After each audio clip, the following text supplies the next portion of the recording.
Coming up on this episode, where to go from here for the Warriors after a 119-116 defeat in Phoenix that could have short and long-term implications for the franchise. Yes, welcome back to the Golden State with Mates podcast. Where to start? Honestly, where to start after the Warriors lose again in Phoenix, their third loss to the Suns this season, their 12th loss in the last 17 games after starting the season, 5-1. It's quite ironic, actually. Last night in my hometown, there was quite an unusual storm, plenty of rain, gusts of wind all night, and that kind of just sums up the Warriors' season right about now. So quite ironic, just resembling that basically. But I mean, we've got to start with the Draymond thing. I think that's probably the most important thing to get off my chest here early. Look, I've been a defender of Draymond Green in the past with these incidents. So for those of you that haven't seen it yet, I'm sure you have. He had this swinging hook hit on Jusuf Nurkic during the third quarter, which resulted in a flagrant foul to ejection. Adrian Wojnarowski has already reported that he will get suspended for this. But in the short term, just in that game alone yesterday, the Warriors are up 5 when that happens. They ended up losing by 3, so the Suns go +8. And I mean, in the immediate short term, that costs the Warriors the game. I think if Draymond doesn't get ejected at that point, I think the Warriors win. This was the Suns team missing Kevin Durant, obviously an absolute superstar, Grayson Allen, Josh Okogie was out in the second half, so a couple of really good role players for them that are starting caliber players basically. So this was a Suns team that was undermanned, and the Warriors had no excuses in that second half. Even with the Draymond ejection, they probably still could have or should have won that game. But I have no doubt that the Warriors win that game if Draymond doesn't get ejected. These kinds of incidents, as I said, I've defended him at times in the past. If I look back at his last couple, like you've got the Sabonis one in the playoffs last year, or last season, I should say, where I was actually surprised that he got suspended a game for that, because I continually looked at the footage and thought, well, if Sabonis hadn't have grabbed his leg, that just doesn't happen. And so I thought that Sabonis had an equally part responsibility in what happened there. So I was surprised that he got suspended for a game, even though it looked bad. I just thought that if Sabonis doesn't grab his leg, that doesn't happen. The Gobert thing was obviously horrible, deserved a 5-game suspension, but from my standpoint, I understand, having played sport growing up and a bit of sport even now, that like if you grab my teammate, there's got to be a retaliation there, and obviously Draymond went way over the top with his headlock on Rudy. But I could understand it. I think some of Draymond's teammates and coaches, everyone in the franchise, could understand that. Hey, Rudy grabbed hold of Klay when he should have probably grabbed hold of Jaden McDaniels, and Draymond came in and he went over the top. Yes, but there was a reasoning behind what he did. I think. This one, for me, the hit on Nurkic, just inexcusable. And he deserved a flagrant 2 foul. He deserved to be ejected. There's Draymond said in the aftermath, like he was apologetic. He said, I didn't mean to hit him, obviously. That's fair. In the moment, I don't think that he's meaning to hit him.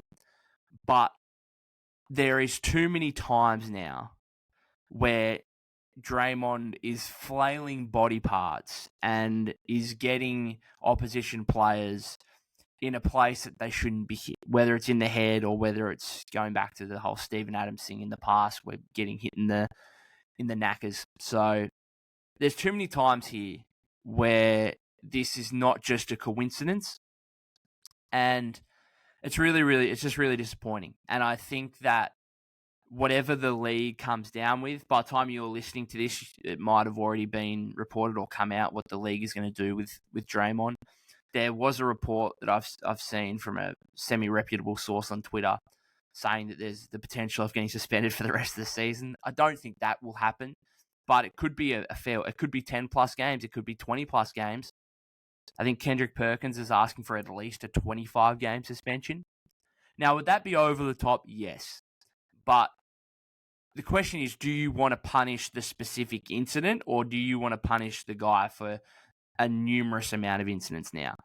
And it's got to the point where clearly he's not learning from his mistakes with these short suspensions. The 5-game one for Gobert, like that's significant, yes, but across an 82-game season, like it's 5 games, right? It's not hugely significant.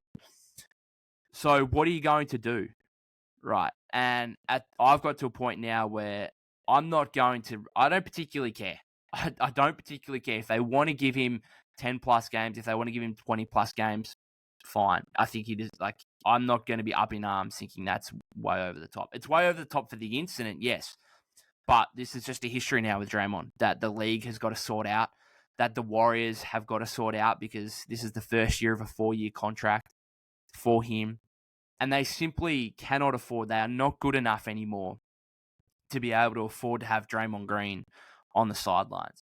And my biggest disappointment with this is that, these kinds of incidents, these kind of plays, there's never a good time for them, right? There's never a good time to, turn around and hit a bloke in the head. There's not.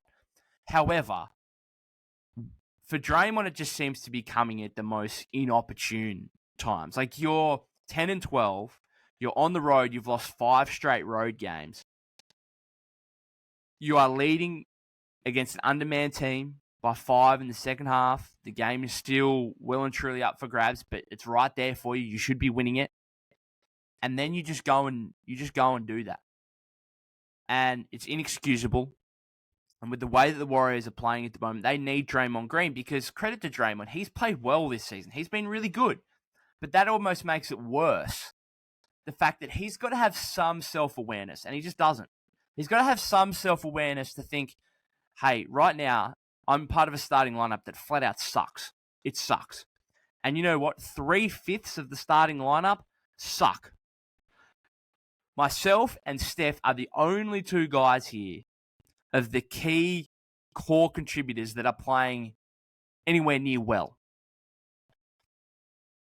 You've just got to think to yourself in that situation, you cannot leave Steph stranded on a little dinghy in the middle of the ocean by himself in that scenario. You have to have enough self-awareness to think, I need to stick by my guy here. He needs me right now, because Wiggs, Klay, Loon, the other veteran core that we've come to depend upon, we can't depend on them right now. So I need to stay on the floor next to my guy here. And so it's just so disappointing that there's not the self-awareness to think about that. Let alone just the fact you're, flailing your arm around hitting a bloke in the first place. Like, obviously that just incident in itself is bad. But the lack of self-awareness to not understand the situation of where you, your teammates, and the overall franchise is just really disappointing. So I'm personally not going to be disappointed with whatever the league does. If they want to suspend him 10, 20 plus games, it is what it is at this stage. And, it's going to hurt the Warriors. This is the 3rd time Draymond's been ejected within 15 games. Like, I don't know how you can defend it anymore. I don't know how you can be left disappointed if the league says, fuck it, here's 20 games. Even as a Warrior fan, I'm not sure how you can defend that and think, oh, that's over the top. It's his fault. It's his responsibility. He's got to be better, and he's going to suffer the consequences of it, and the Warriors are going to suffer the consequences of it. So, anyway, we'll move on from that and into the game itself, which obviously that, as I said, played a huge role, because, the Warriors probably win that game without Draymond. But this game and what Steve did in this game could have so much implications on what happens in the short term initially, and then in the long term of the Warriors, because he finally pulled the trigger. He finally said, enough is enough. I'm going away from the guys who I've depended on for so long, but have underdelivered and underperformed so far this season. And I'm going to the guys that are playing well, even if they don't have the long-term runs on the board. And so we saw quite a stunning shift at the start of the 3rd quarter. Bear in mind, the Warriors led by 3 at halftime. The Warriors were in front. This was not we're down 20, so we need to make some kind of drastic change. No. Golden State were in front, 56-53 at halftime. And he still turned around and said, Wiggs, bench. Looney, bench. Kuminga in, Pajemski in at the start of the third quarter. Quite stunning, but the right call. Brutal, but much needed. And this is what fans have been clamoring for most of the season, is that you can't have blind faith and confidence that the veteran call will just turn it around. Especially when you've got young guys who, in their limited opportunity, are making their mark and having an impact. And so it took to the 23rd game of the season, but Steve said enough is enough. These young guys are playing. The veterans aren't. Kevon Looney plays less than 12 minutes in the game. And I'll get to that in a sec, but that 11 and a half minutes he played, that might be too much. Andrew Wiggins plays less than 5 minutes. I think just over 5 minutes, like 5 minutes and 10 seconds in the second half. Plays less than 15 minutes for the game, 14 minutes and 40 seconds. Right call. He had 3 points on 1 of 7 shooting in the first half. I tweeted out yesterday, for a guy that's supposed to be supremely athletic, he misses so many shots at the rim, it's ridiculous. And the defense isn't there quite now. And you'd think that without Gary Payton II, the Warriors would need Wiggs more than ever. Nah. Again, brutal but needed call on Wiggins and Looney. And then, perhaps the biggest one almost, because we've seen Looney's been benched at different times over the last bloody 5 years. Like, we get that. Wiggins has been benched to close games, and this was something new in terms of the fact that he was benched at the start of the third quarter, then had to come and play in the second half, albeit didn't play much and had little impact. So that was a little different. But then we had the big Klay one at the end. So Klay, 7 points on the night, 2 for 10 shooting. Some of the shot selection, again, just summed up his season. The whole game was an encapsulation of the Warriors season, practically. You had foul issues, you had turnover issues, Klay, Wiggs, Looney sucking, Draymond hitting someone and getting ejected. It was just everything about the Warriors season in one game. But the Klay thing, he has always been a part of the closing lineup since we can remember, really. And this season he has struggled, yes, but Steve has maintained faith and confidence in him. But again, this was the needed call. He goes out with 6:19 remaining in the game, doesn't play again.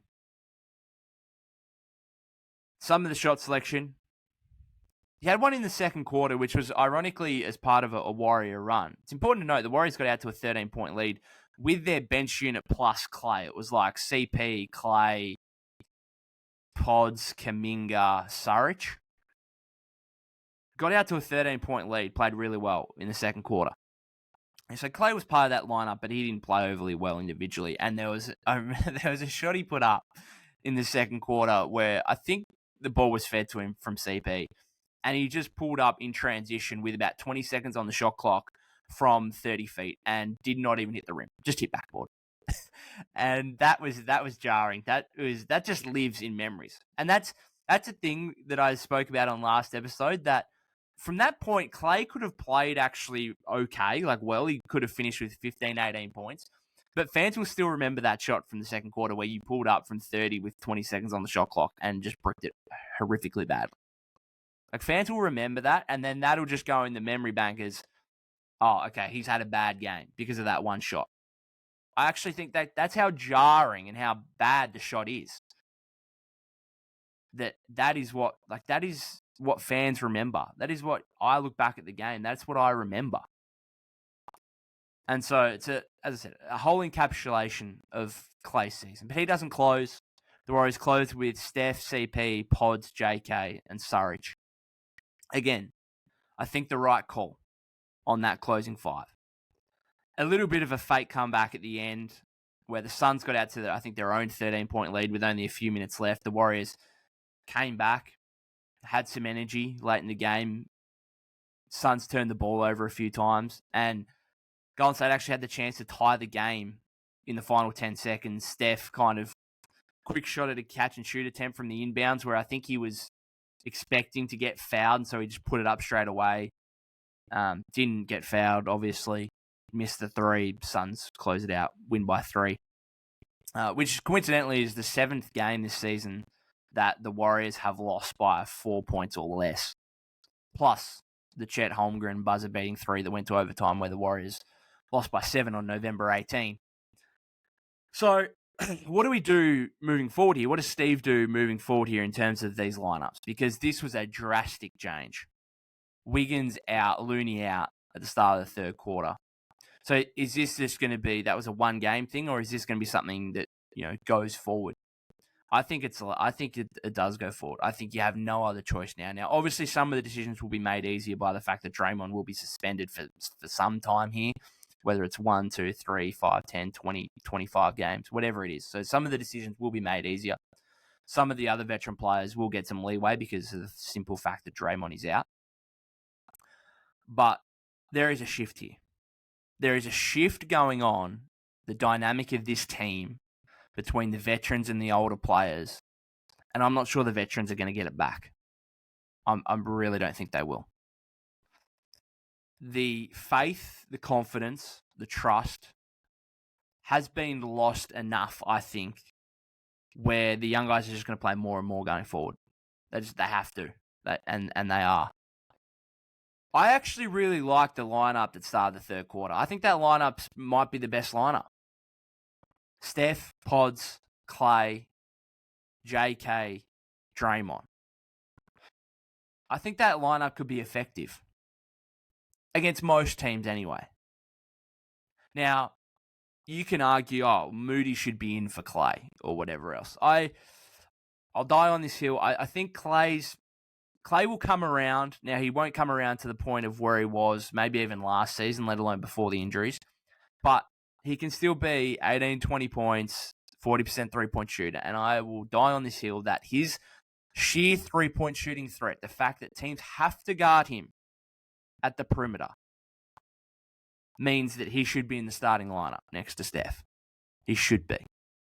Now, you could also argue, that's a three-guard lineup. We're going super small there. These three-guard lineups don't work. Well, first of all, Klay's just not really a guard anymore.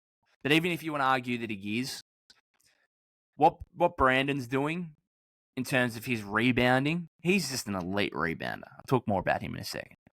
And his ability to put his body on the line defensively, you can get away with that. You can get away. I don't think you can get away with like Steph, CP, Klay, JK, Draymond. I don't think you can get away with that. But what Brandon gives you, rebounding wise, and in terms of taking charges and fighting defensively, I think you can get away with that against majority of teams. So I actually like that. Might be the best starting five, which is hilarious to say that the 19th overall pick, 20-year-old rookie, is in your best starting five. But that's the facts right now.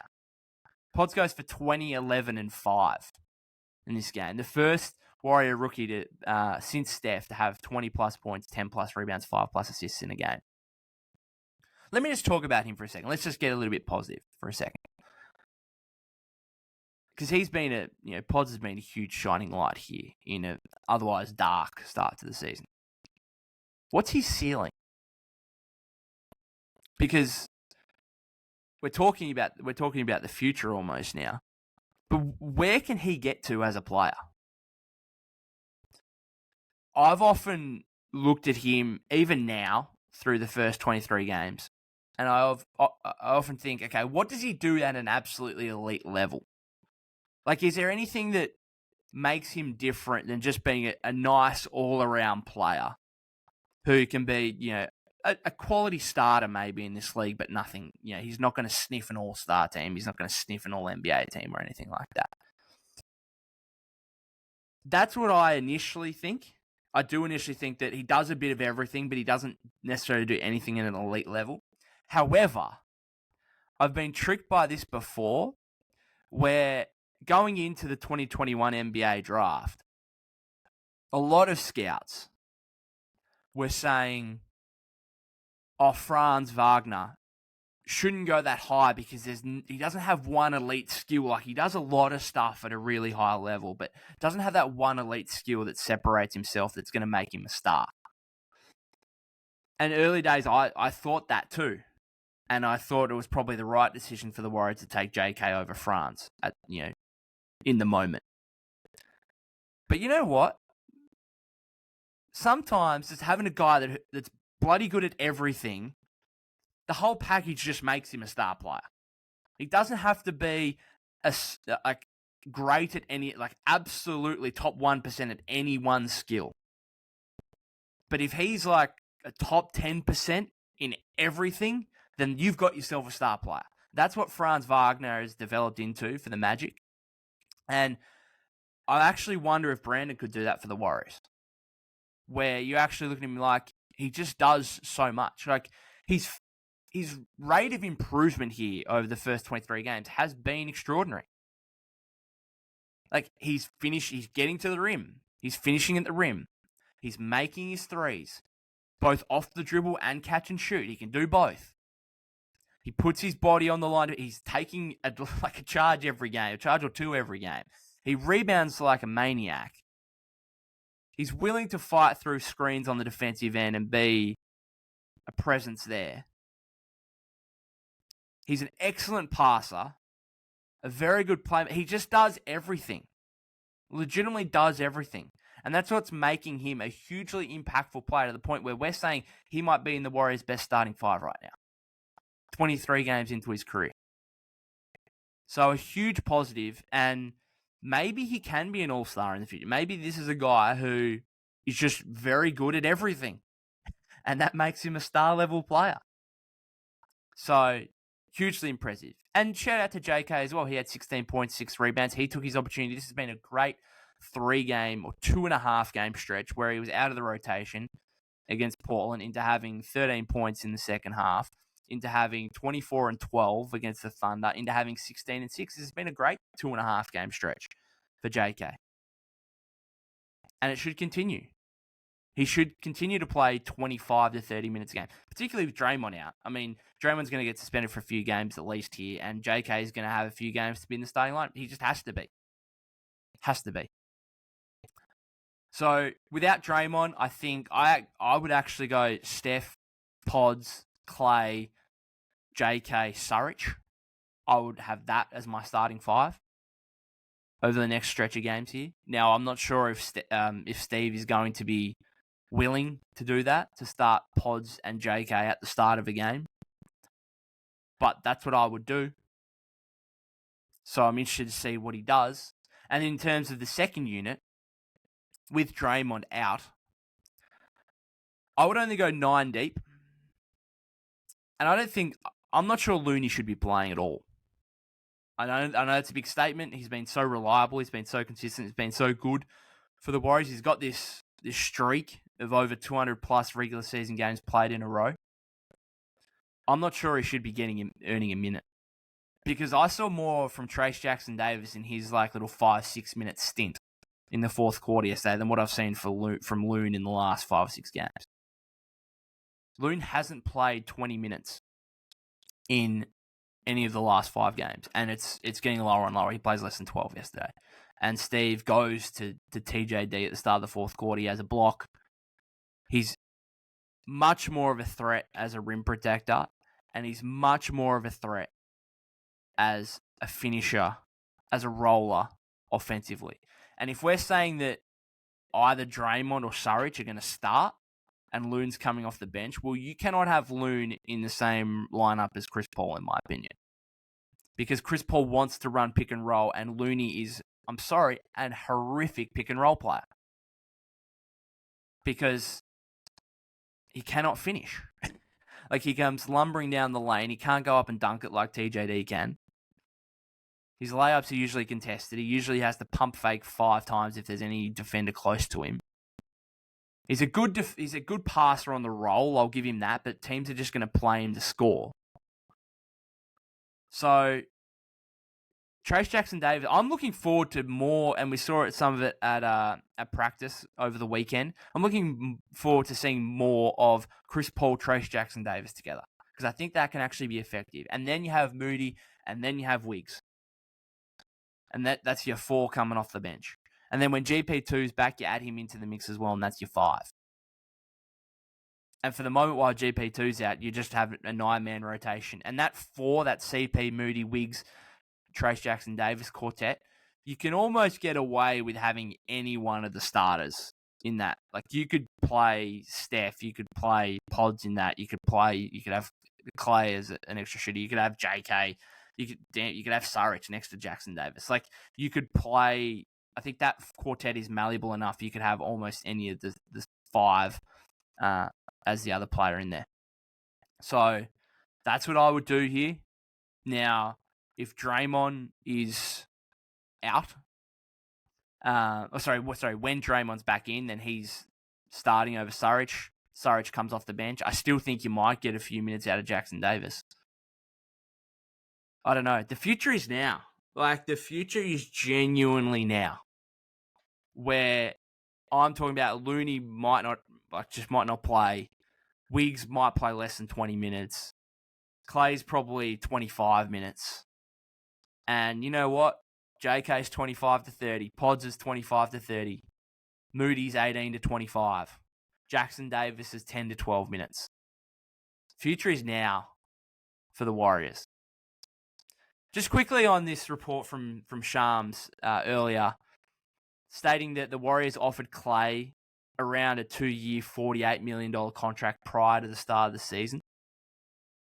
Interesting, because I think Klay and his management were right to balk at that offer at the start of the season, because looking back at it at the time, Klay would have seen that Draymond just got 4-year 100, and I think he would have thought that he could have got around that same mark.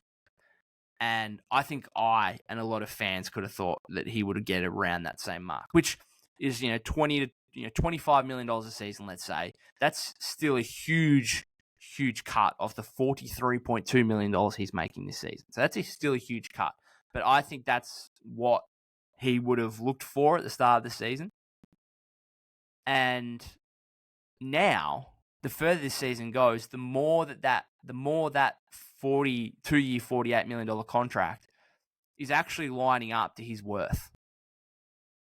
Where going forward here, if he continues to play like this, or even if he's just slightly better, just the decline that we've seen from last season, where he's 22 points a game, 40% 3-point shooting, to 42% 3-point shooting, to now he's 15.4 points per game, less than 40% from the field, 34.3% I think from 3-point range. The decline we've seen on both ends of the floor. You'd be hesitant as any team, let alone the Warriors or another prospective franchise, you'd be hesitant to give out a 3 or 4 year contract based on the decline you've seen over the last 6 to 8 months here. So, how does the Klay thing play out? I wouldn't trade Klay. I wouldn't put him up. I'd just be like, all right, we're running with you. That doesn't mean that you're going to be closing every game. I think for the moment, he's still a guaranteed starter. I would have him still as a guaranteed starter. And maybe I'm just too loyal. And maybe, the romantic side of sport I delve a little bit too much into. Maybe that's the case. But I wouldn't trade him. I wouldn't even offer him. Unless you're getting I said it on last episode, unless you're getting a top 15 player in the league, which you're just not. You're not getting a top 15 player for Klay Thompson and whatever assets you want to put in. You're not getting a top 15 player. So I just wouldn't put him up at all. I just hold on to him. And if he wants to leave in free agency, if he's had enough, wants to leave, then so be it. And at least that's his decision. Because I think he's earned, with what he's done for the franchise, he's earned the right for it to be his decision, whatever it may be. Now, in terms of like the contract offer that you might propose to him in free agency, it might even be less than that 2-year 48. I might even say, all right, 2-year 45 or 3-year 60. And if you want to come back, we want you back. That's the number. And there is no guarantee that you're starting. There's no guarantee that you're closing games. There's no guarantee that you're playing more than 20 to 25 minutes. However, the opportunity will still be there for you if you are good enough. You're just going to have to earn it. And I think that's more than reasonable. And I think that's more than reasonable for Klay. Especially if he wants to finish his career as a Warrior. But I think he's earned the right for it to be his decision. So I would not be trading him. And that's the kind of offer I'd be giving to him in Fred. That would be my pitch in free agency. We want you. Here's the contract. 2 year 45 or 3 year 60. Here it is. But don't expect to be starting every single game across the course of the contract. Don't expect to be closing every single game. Unless you prove that you are good enough and still good enough. So that is what I'd be doing with Klay. Leaving it up to him. If he wants to leave, at least the franchise can say that was his decision. Now, Klay might turn around and say, well, the contract offer you gave me was disrespectful, so I had no other choice. I don't think you're getting more than $25 million a season from any other team right now in the league. So I don't think that contract offer would be disrespectful at all. I think that would be market value for Klay Thompson right now. What other team out there with cap space is giving him $25+ million a season? What team's giving him a 3 or 4 year contract on that kind of money? There's no team out there right now based on current form. So that contract offer is not disrespectful at all. I think it's fair to both parties. That's what I'd be. But we're still a long way away, right? We are still got 60 games left to go in the season before that happens, and anything could happen in the meantime. Before we finish up, just a word on what I would do in terms of potential trades, because there is no doubt here that the Warriors need to make a move. I think that even if I'm saying that Pods and JK need to be in the starting lineup, I don't think that's an indication of, all right, we're happy to be a play-in tournament team. No, like you've got Steph Curry still in his prime. Didn't play well yesterday, 24 points on 24 shots, but still top 5 player in the league, Steph Curry. You cannot waste this season. And so the Warriors are in a hard place here, right, where in order to make any major upgrades, they've got Klay's contract, which I'm going to put to one side for the moment, but they've got, CP and they've got Wiggs. But in order to get a major upgrade, you have to attach young assets to that, which is mainly going to be JK, Pods, or Moody, or Moody. And you don't necessarily want to do that because they are the future of your franchise.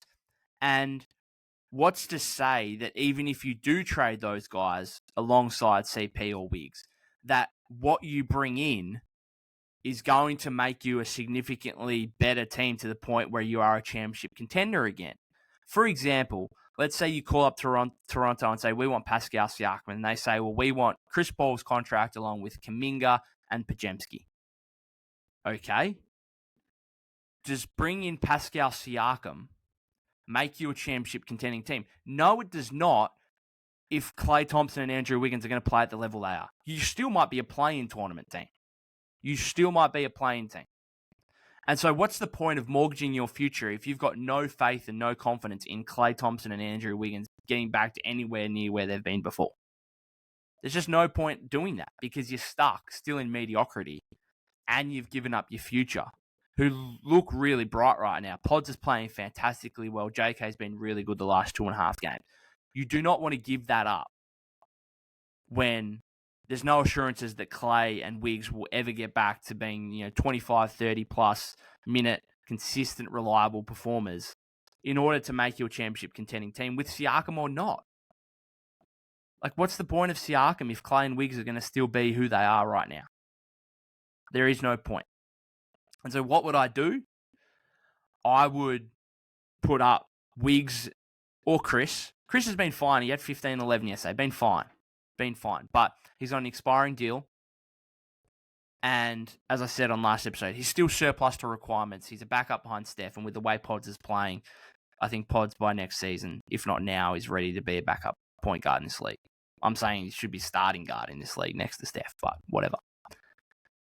So I'd put up one of those two guys, just say either of them are available, and attach both your future first-round picks that are available in a deal.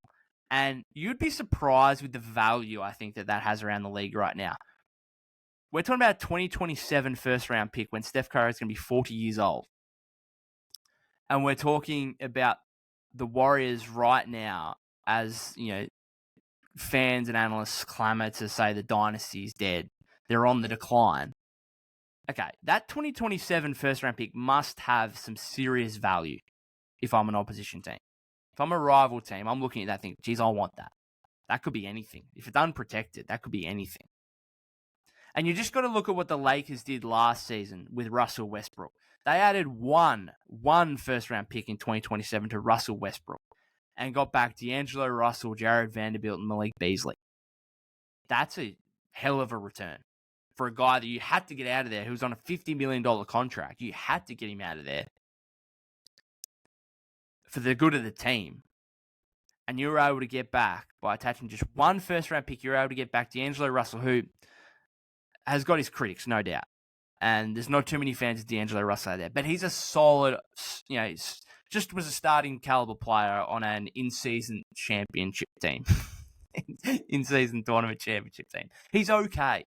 Jared Vanderbilt is a very good role player. Right? So, if you're able to get that, what can you get for Chris Paul and 2 future first-round picks? The expiring contract of Chris Paul. What can you get? I think you'd be surprised at what you possibly could get. That's what I would do. And see what the best offer is. For Wiggins and 2 first-round picks, or Chris Paul and 2 first-round picks.